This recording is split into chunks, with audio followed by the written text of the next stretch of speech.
Bonjour, cette première séquence s'intitule « Se positionner ». Elle doit vous permettre, en tant que producteur, d'identifier les motivations et les freins à l'utilisation des outils numériques pour développer la vente en circuit court. C'est une étape utile quand on se pose la question « Est-ce que cela vaut la peine d'être présent sur Internet ?» Dans un premier temps, je vais vous présenter des éléments issus des travaux de recherche menés sur le sujet par le programme Dialconnect de l'Université de La Rochelle entre 2018 et 2022. Dans un second temps, vous aurez l'occasion de vous approprier ces éléments en répondant à un questionnaire approfondi sur vos propres facteurs de motivation et vos freins à l'utilisation d'outils numériques d'aide à la vente. L'ensemble de la séquence est prévu pour durer environ 30 minutes. Vous pouvez à tout moment vous interrompre et reprendre la consultation de la vidéo plus tard. Commençons par découvrir ensemble les résultats des travaux de recherche du laboratoire Dialconnect pour dynamique alimentaire connectée. Une équipe de chercheurs s'est interrogée sur le rôle du numérique dans la valorisation des produits alimentaires locaux, tant du côté des consommateurs que des producteurs.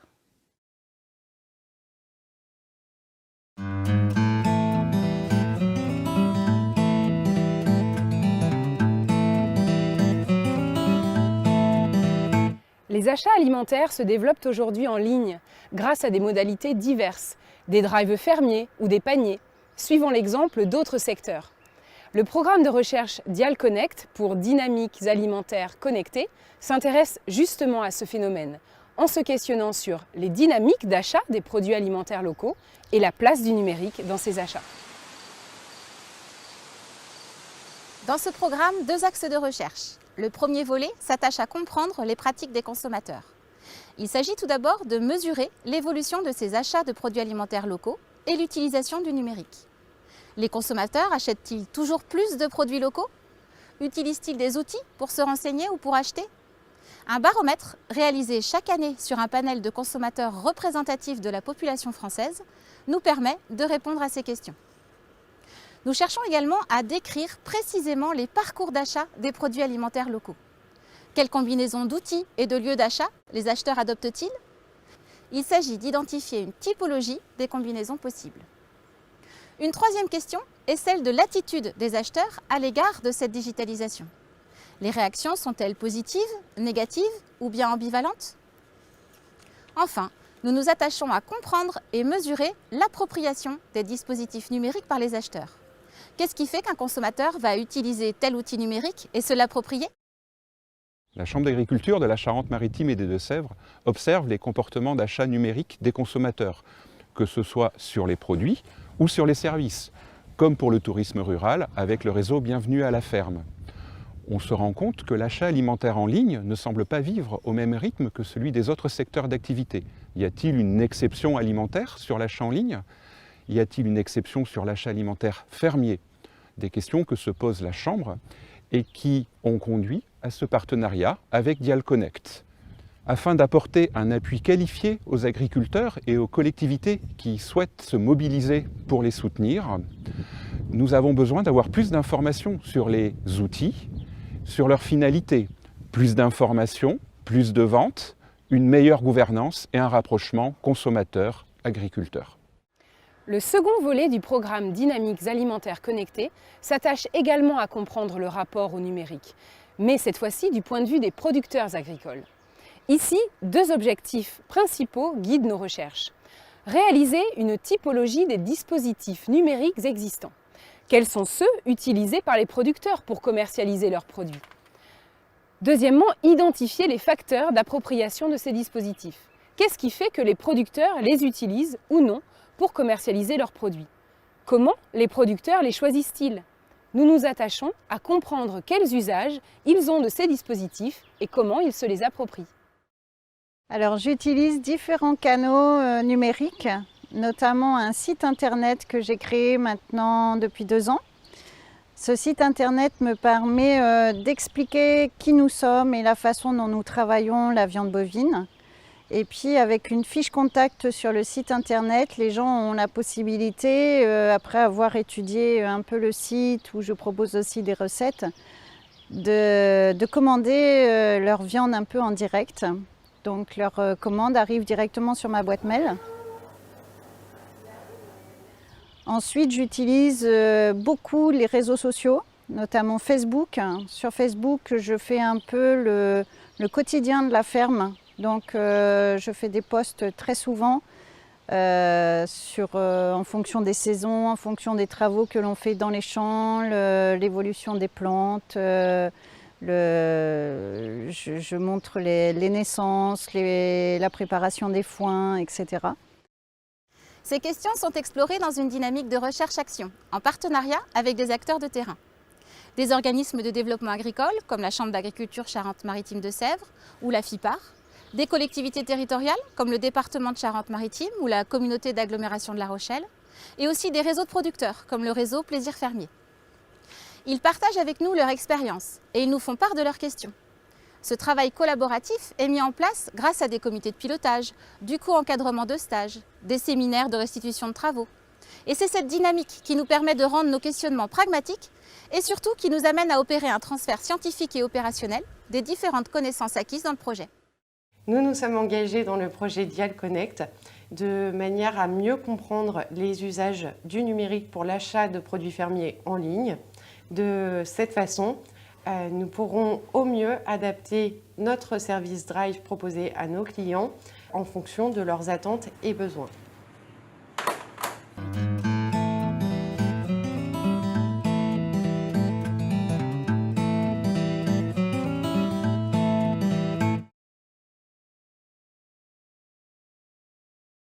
Dans le cadre de notre formation, nous allons nous intéresser surtout aux facteurs d'adoption des outils numériques d'aide à la vente par les producteurs.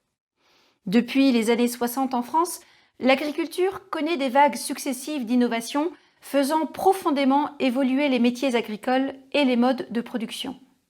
Par exemple, en 2021, 50% des agriculteurs français qui se sont installés en élevage laitier ont acheté un robot de traite et 46% ont utilisé un navigateur GPS sur leur tracteur.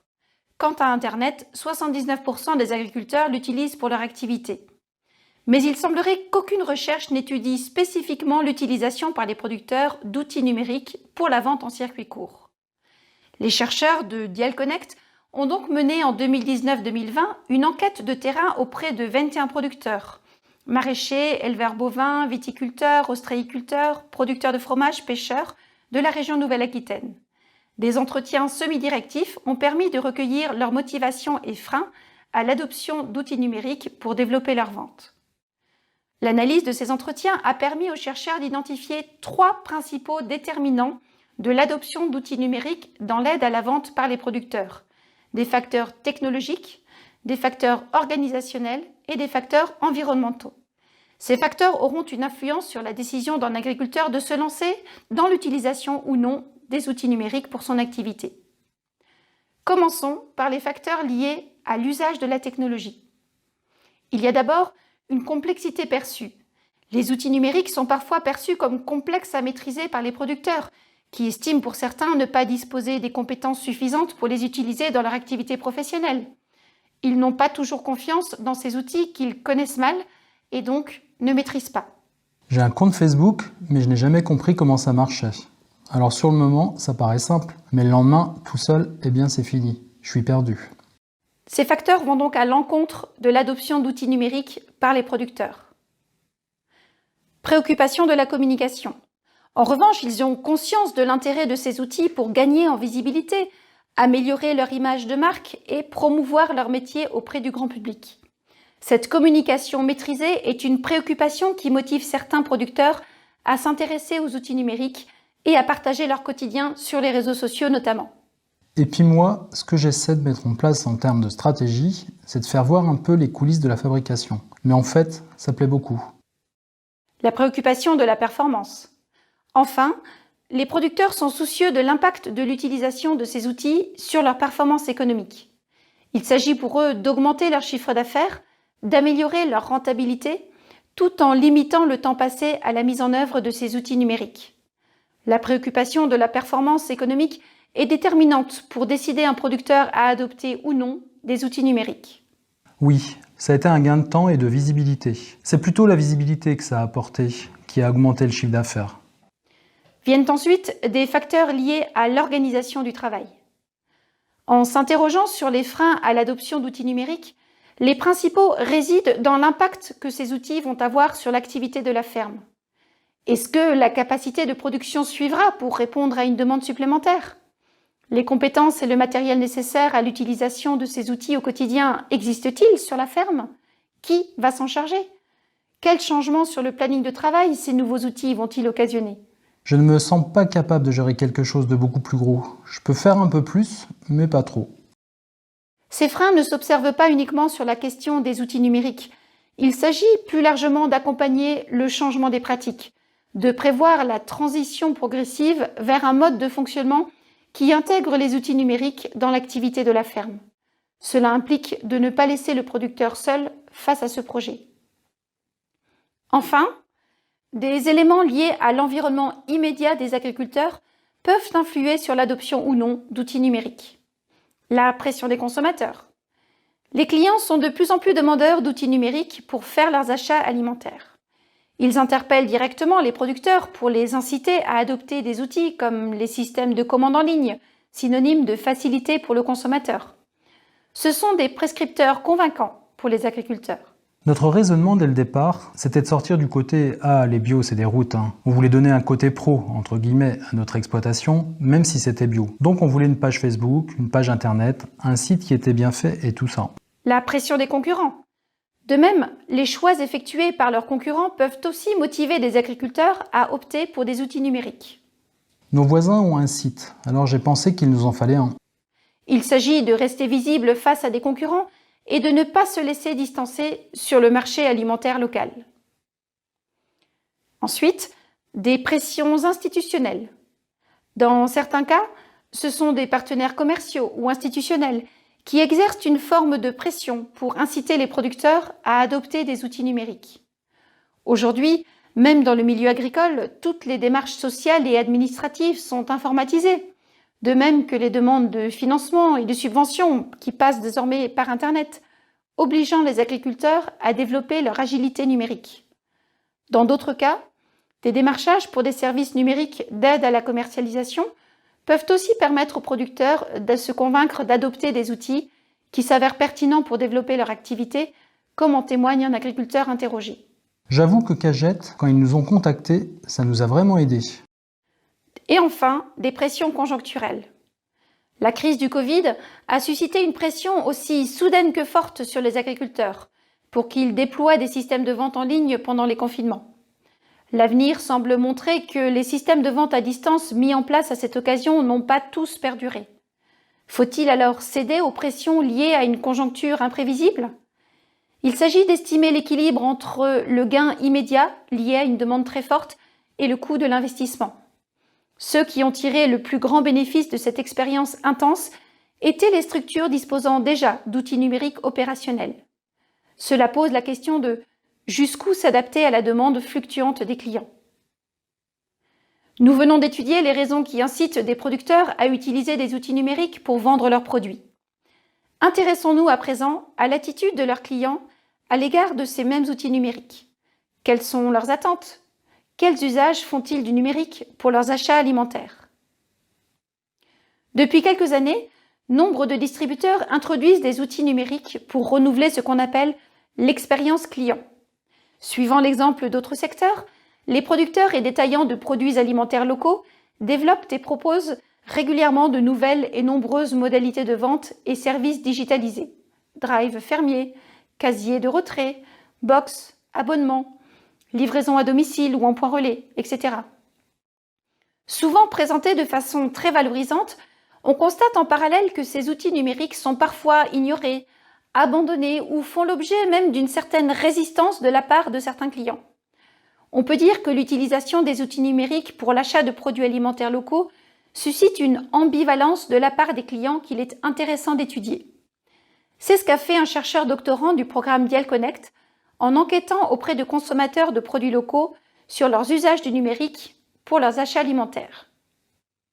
Côté appréciation favorable, l'analyse des discours met en lumière que le numérique répond aux besoins des clients de gagner du temps ou de fournir moins d'efforts.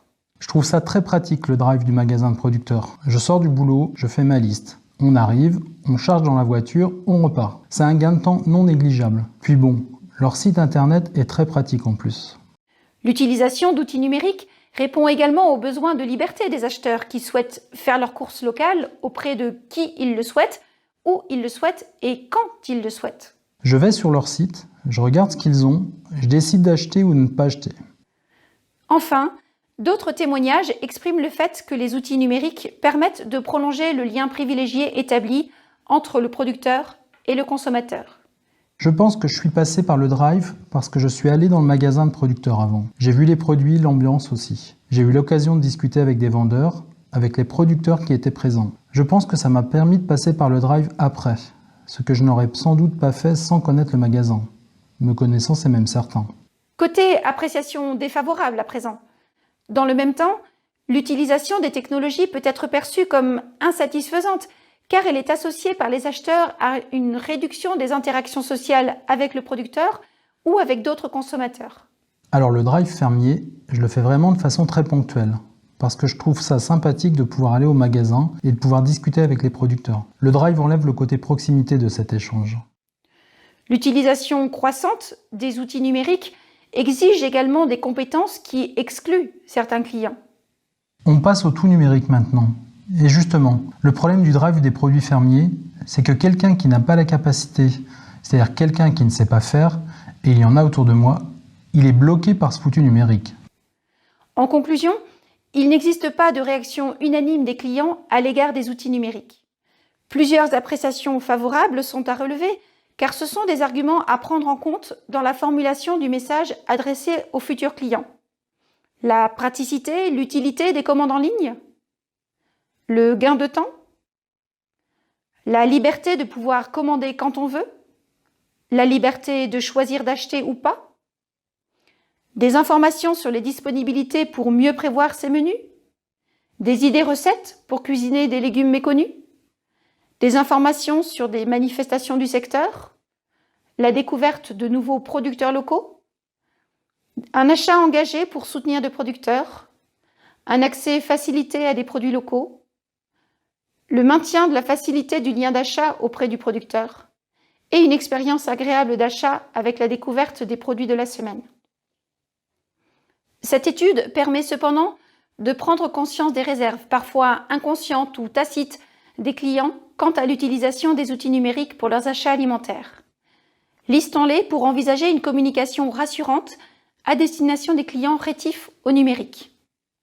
À chaque appréciation négative, voici des suggestions pour y parer. S'il y a une difficulté à trouver les fermes en circuit court sur Internet, on peut améliorer la visibilité de chaque ferme sur Internet par le site ou une page Facebook, ou communiquer sur des cartographies existantes pour repérer les producteurs.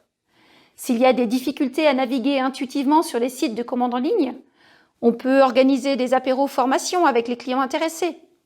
Si certains clients se sentent exclus parce qu'ils n'ont pas accès aux outils numériques, on peut proposer dans la mesure du possible des commandes sur papier ou par téléphone. S'il y a une difficulté à percevoir le lien direct avec le producteur via les outils en ligne, on peut informer très régulièrement par des stories sur la vie de la ferme, le portrait des agriculteurs, mais aussi privilégier la présence des producteurs lors du retrait des commandes, organiser des événements festifs sur les fermes ouverts à tous les clients. S'il y a un sentiment d'isolement devant son ordinateur, on peut rappeler dans toutes les communications la promesse de la rencontre et du lien à la terre, et également se rendre disponible pour des échanges téléphoniques en cas de difficulté pour les commandes. Nous voici à la fin de ce premier module « Se positionner ». Nous avons passé en revue les motivations et freins à l'utilisation d'outils numériques, tant pour les producteurs que pour les consommateurs. À présent, à vous de compléter le questionnaire d'auto-évaluation ci-après, qui va vous permettre de faire le point sur les facteurs d'adoption des outils numériques présentés qui sont pertinents pour vous. Vous pourrez ensuite poursuivre votre découverte des différents outils numériques en abordant le deuxième module « Comprendre ». C'est à vous pour le questionnaire.